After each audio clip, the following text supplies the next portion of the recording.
Il était une fois un jeune homme qui travaillait dans une usine. Son mentor, un vieux technicien, lui a appris à parler moins, à faire plus et à ne jamais cesser de développer ses compétences dans tous les aspects des opérations de l'usine. 10 ans plus tard, le vieil homme prit sa retraite et le jeune homme devint lui-même technicien.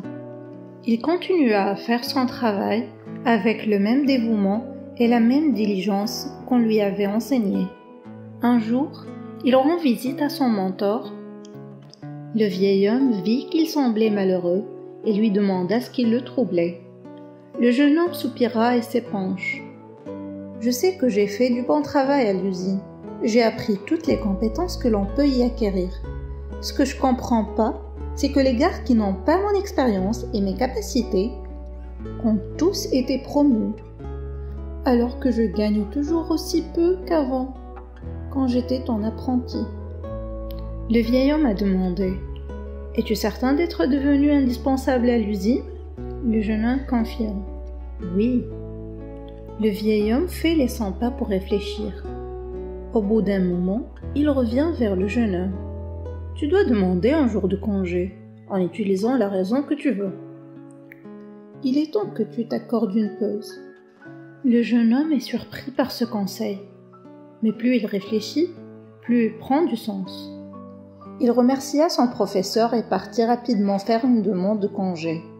Lorsqu'il revint au travail après son jour de congé, le directeur le convoqua dans le bureau pour lui dire que les choses n'allaient pas bien à l'usine pendant son absence. D'autres personnes avaient rencontré des problèmes qui auraient normalement dû être traités par lui et n'avaient aucune idée de la façon de les résoudre. Se rendant compte de son importance, le directeur décida de le promouvoir au poste de technicien supérieur pour le remercier et l'encourager à poursuivre son travail. Le jeune homme était reconnaissant de la sagesse de son mentor. Il pensait sûrement que c'est le secret de la réussite. À partir de ce moment-là, chaque fois que le jeune homme sentait qu'il méritait plus qu'il l'obtenait, il prenait un jour de congé. Lorsqu'il revenait le lendemain, la situation s'était améliorée à sa satisfaction. Ce schéma s'est poursuivi pendant des mois, mais un jour, le jeune homme s'est aperçu qu'on lui interdisait l'accès à l'usine. À sa grande surprise, il a appris qu'il était viré. Il ne pouvait pas le croire. Ne sachant pas quoi faire d'autre, il est retourné voir son mentor pour essayer de comprendre comment les choses avaient pu si mal tourner. « Pourquoi ai-je perdu mon travail ?» a-t-il demandé avec une fierté blessée.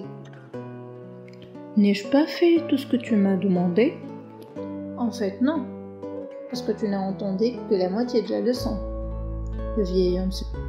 Tu as tout de suite compris que personne ne prête attention à une ampoule qui est toujours allumée.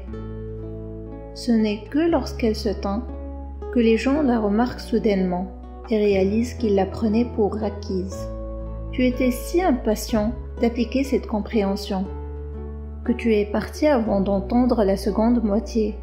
Seconde moitié ? Le jeune homme a commencé à comprendre qu'il avait peut-être fait une grosse erreur. Quelle était la seconde moitié ? Le mentor a parlé lentement pour faire comprendre son point de vue. La seconde moitié, plus importante que la première, est la réalisation que si une ampoule s'éteint fréquemment, tôt ou tard, elle sera remplacée par une ampoule plus fiable. Qui veut une ampoule sur laquelle personne ne peut compter pour l'éclairer ? Vous voyez dans la vie, dans votre vie, avez-vous des amis et des membres de votre famille que vous considérez comme acquis ? Ils sont toujours là pour vous ?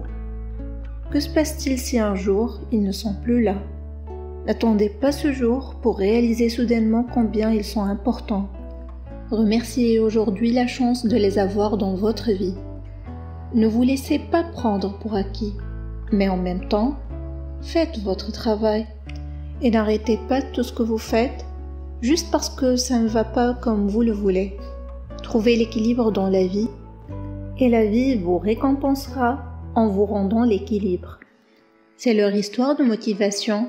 Merci de regarder et restez bénis.